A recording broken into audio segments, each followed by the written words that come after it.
Hi, Emma. I'm so glad to welcome you today on the podcast. Thank you. Happy to be here. You are head of business unit Nordic. Can you tell me what do you do in your current job? Yes, like you said, I'm head of Nordic business. So I currently head up our Nordic business. So we are responsible for our private clients and corporate clients in Denmark, Finland, and Norway.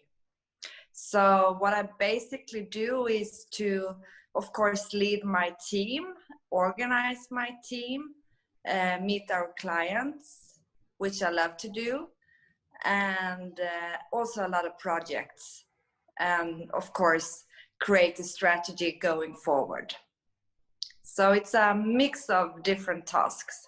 So can you tell me about your journey so far? So it's been quite many years. I never thought it would be that long, but I have had really good opportunities, and I really like the corporate culture. So that's why I think I've been there for so long. I started out pretty early to communicate that I wanted to try out a leader position. And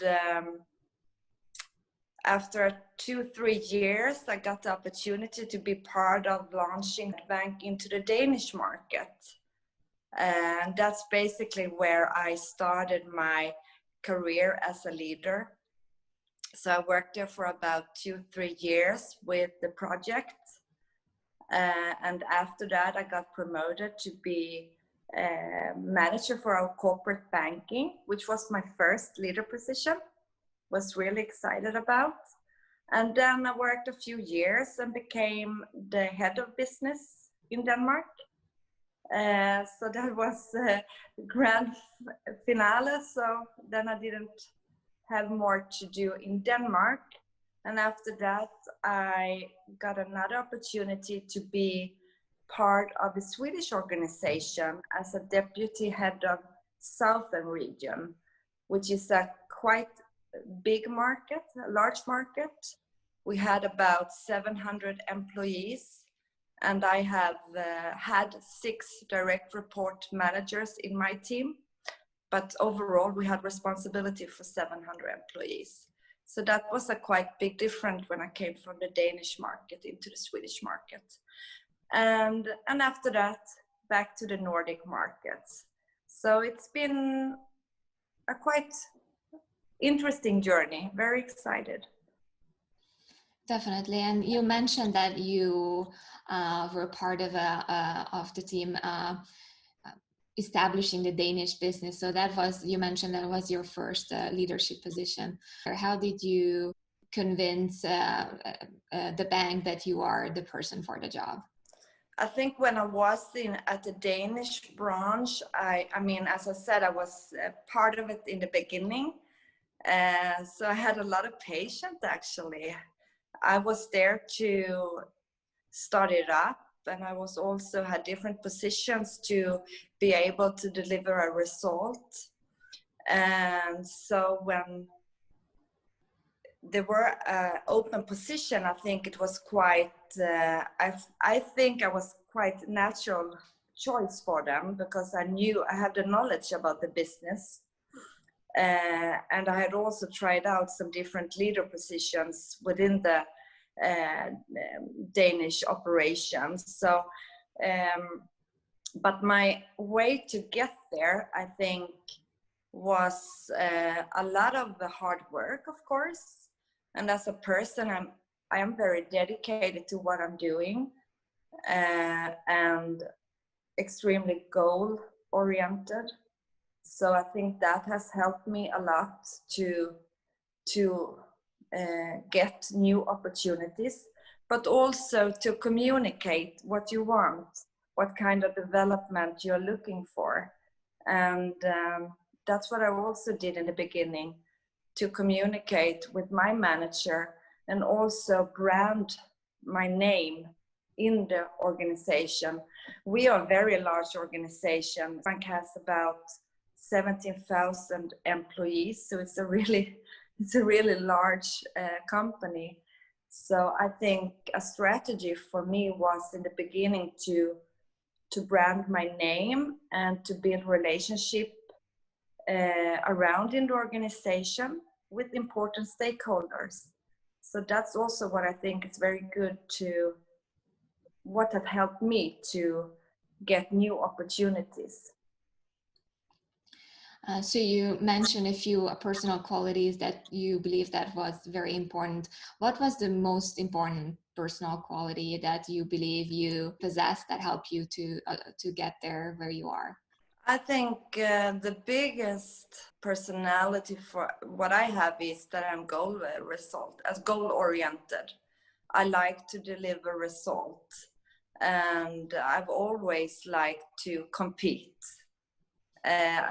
I did that since I was a child in different sport activities, and also in school. I'm very ambitious, which is both good and sometimes very hard to be too ambitious. But I think it has been positive in my career that you show that you are ambitious, that you're dedicated, and that you reach your goals.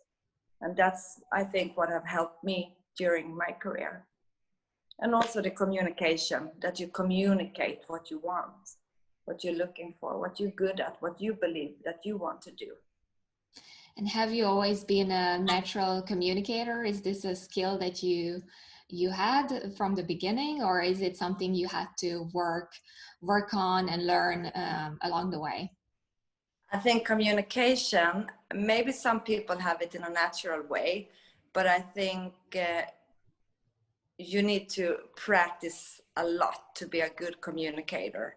And especially I think as a leader, you really need to train that, because it's so important as a leader. It could be just, if you have like one-to-one meeting with your staff and you will give like feedback on the development and the goals you put up together, or if maybe you will have another communication like an organizational change which will affect the employees and their work, you really need to train how to communicate that. And I think 3 words that I always think of when I communicate is what are we doing, why are we doing, and how are we doing it. And how, there you can involve the employees so they feel involved in the change. And it often gives a lot of motivation when people get involved in what we are doing. But as a leader, you really need to explain why we are doing it and what we are doing. So I think communication is very, very important, but I'm still practicing on that one. It's hard, it's difficult. What advice do you have on communication? How can you develop it? I think just good preparations, and I mean, during my career, I've also been on communication training. We really have that as a training program within the bank. As a leader, you need to be able to communicate. You need to inspire other people. That's also a communication that you need to practice on. So, but I think good preparations and train on to listen when you communicate, and some small technical tips. And I think the best way is just to practice it. You mentioned that that preparation is important, and if you can't prepare and you have to communicate sort of on the spot, do you have any good tips for that? How to best approach on the spot situations? Yeah, okay, that's a very difficult question, I think, to answer, because it depends on the situation, what kind of communication it is. But I would say one tip is to say less and don't too much, and listen more. And you don't need to know all the answers when you communicate. So I think that's also, instead of getting into big discussions, just bring in the questions and you get back when you have more information and you can prepare. Talking about challenges, what was the biggest challenge you met along the way, and how did you overcome adversity? Challenges. Okay, I have two challenges I would think about directly. It's was when I got a job as head of our operation in Denmark, because as I told you, I've been there for so many years, so I was one of the colleagues. But then from another day, I was supposed to be the manager. So I thought that was quite a difficult situation to handle in the beginning. And it was difficult, but it went well. But I think I had to go slowly forward, and to listen in and to be responsive for the colleagues. But in the same way, I was the new leader, and I had to be clear and set the strategy and, you know, handle all that kind of different tasks. So I thought that was very difficult to build that trust to the colleagues, that they will see me as a leader. And you're mentioning building trust is important. How can you build trust? Do you have any good tips for that? I think what I did in that situation was that, as I said, I was moving slowly. Mm-hmm. I was very responsive for my colleagues and for the employees. They knew the business. I know they knew because I worked together with them. So I listened to them a lot, and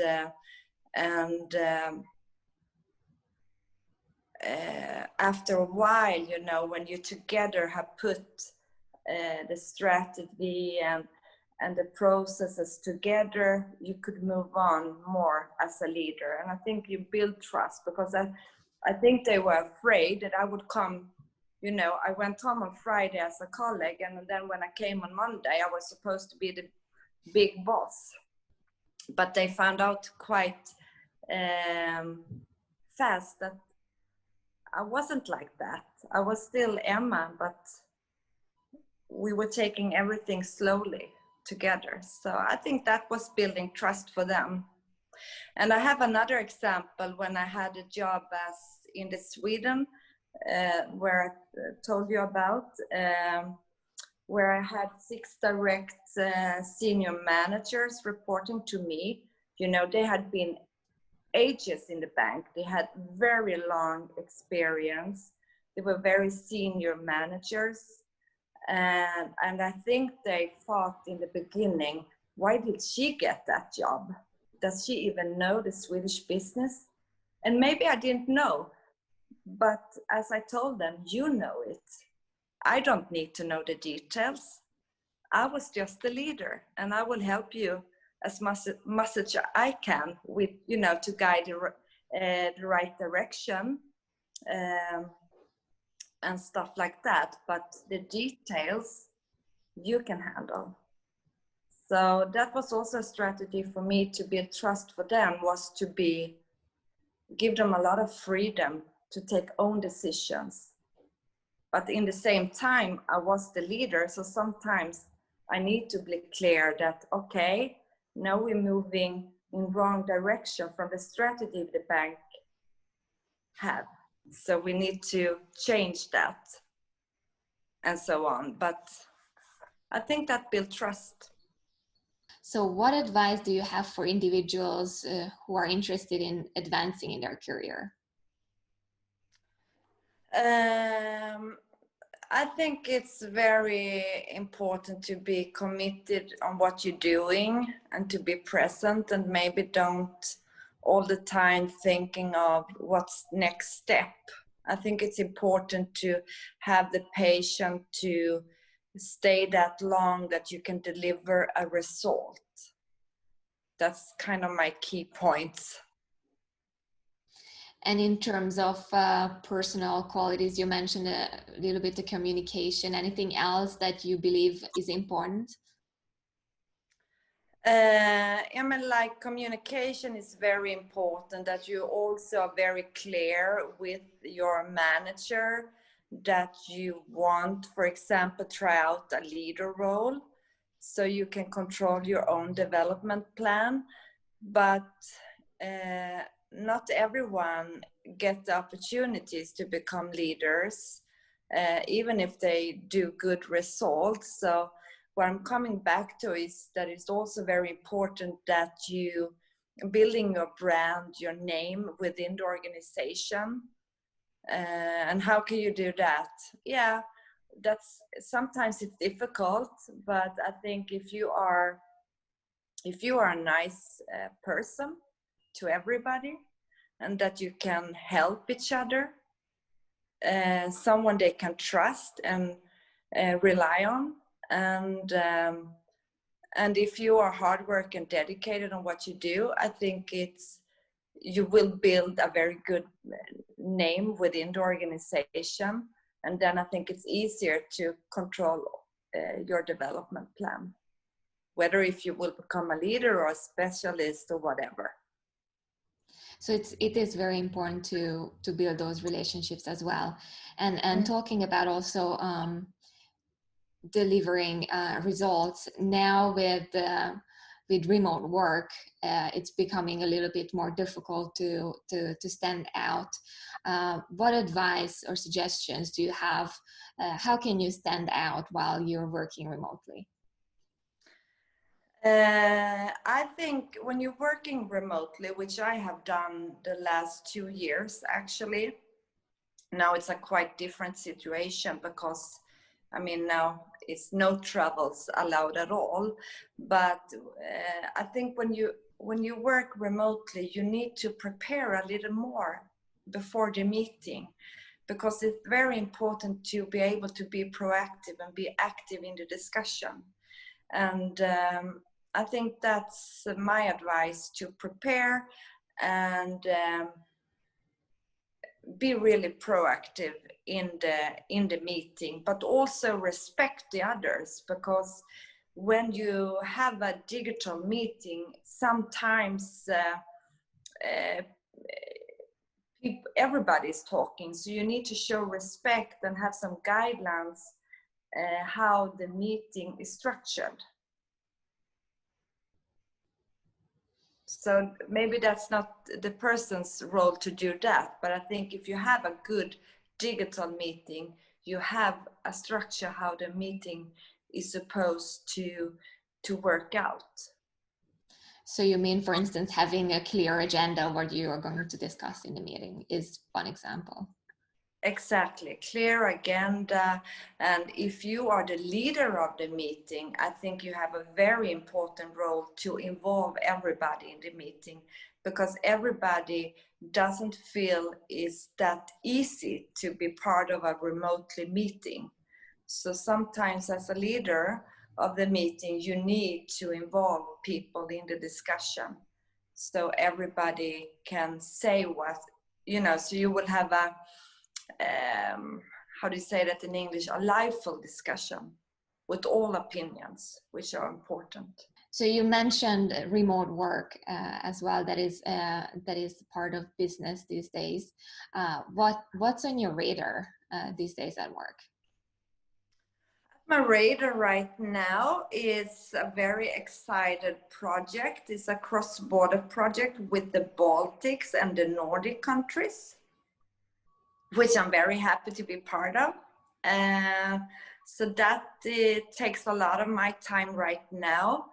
And then of course just regular work, one-to-one meeting with my staff, and we have also a budget meeting for 2021 today. So it's a lot of stuff going on, like always after holidays.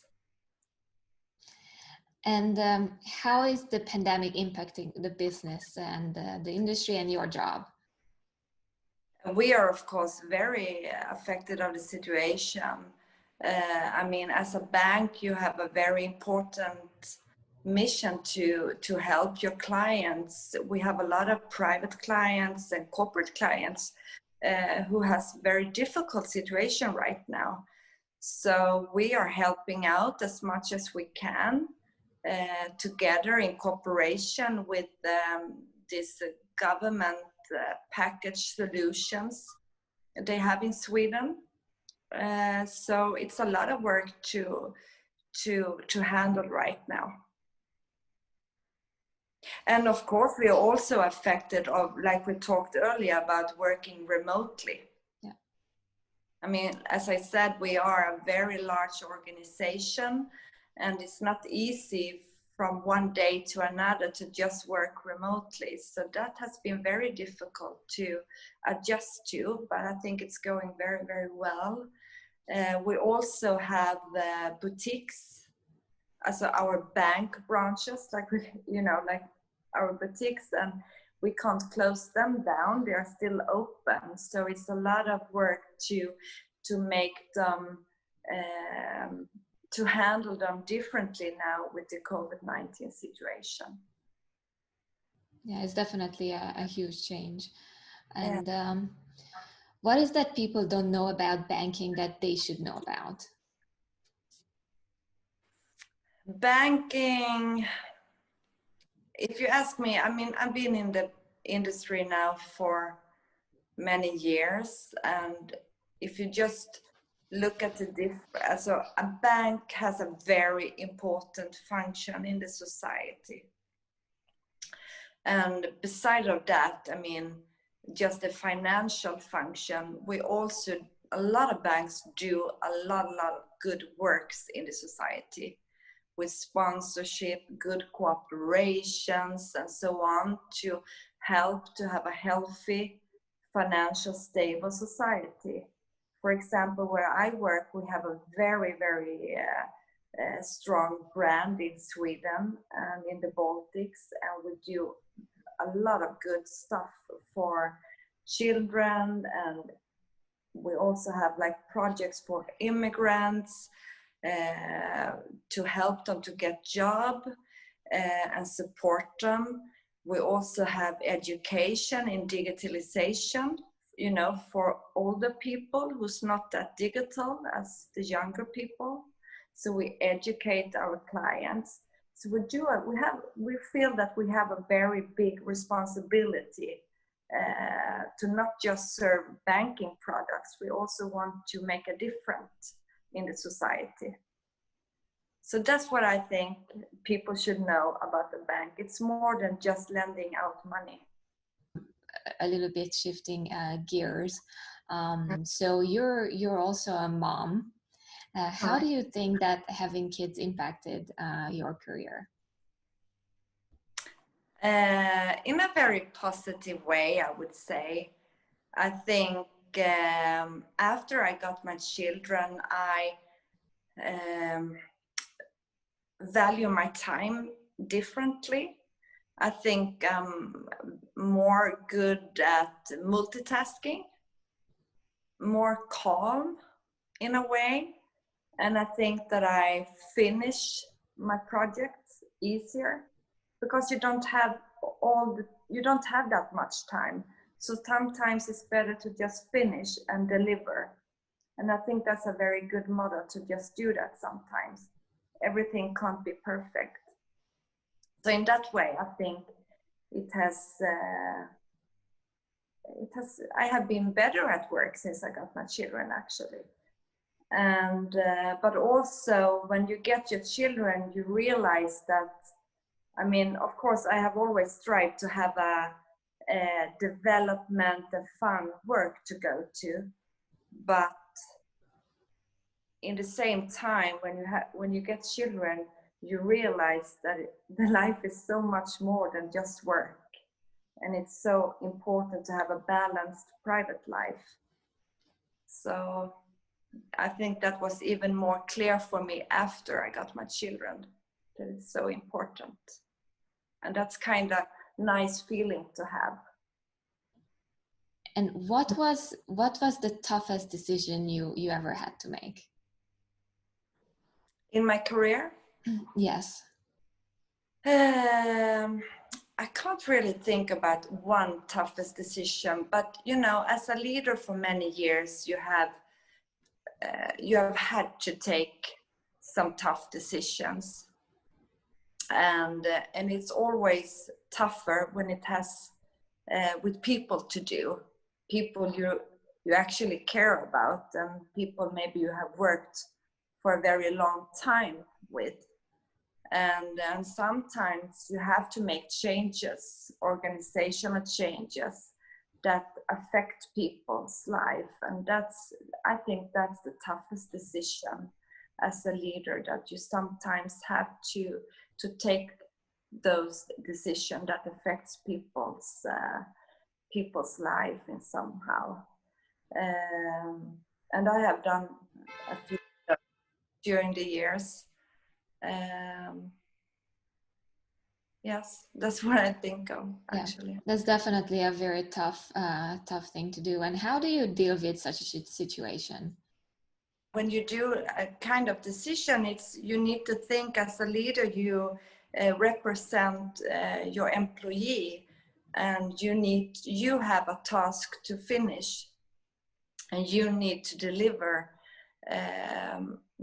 to deliver what you have promised. So I think what I have to do is you need to train that to be able to you have your emotions here, and then you have what you have to do, and then you do what you need to do, and then you can deal with the emotions afterwards. So to separate those two. Separate those things I think has helped me to handle tough decisions during my years. Now, on the positive side, what are you most proud of? I think I'm coming back to my journey at the Danish operations. That was a very fun part of my career, and I'm very proud of that I had the patience to stay there for so many years. I'm very proud of that we worked so hard together. We were such a great team. And I'm very proud of that I got the opportunity to lead the Danish operations after these hard years of work. So I think I will say the Danish operation. That's definitely for good reason. And so you're also a mom of two. How are you managing your day? I'm lucky to have a work where I can, schedule my time. So I think that helps me a lot. You need to be structured. And when I have my children, I have time to be able to drive them to activities and be home early in the evening.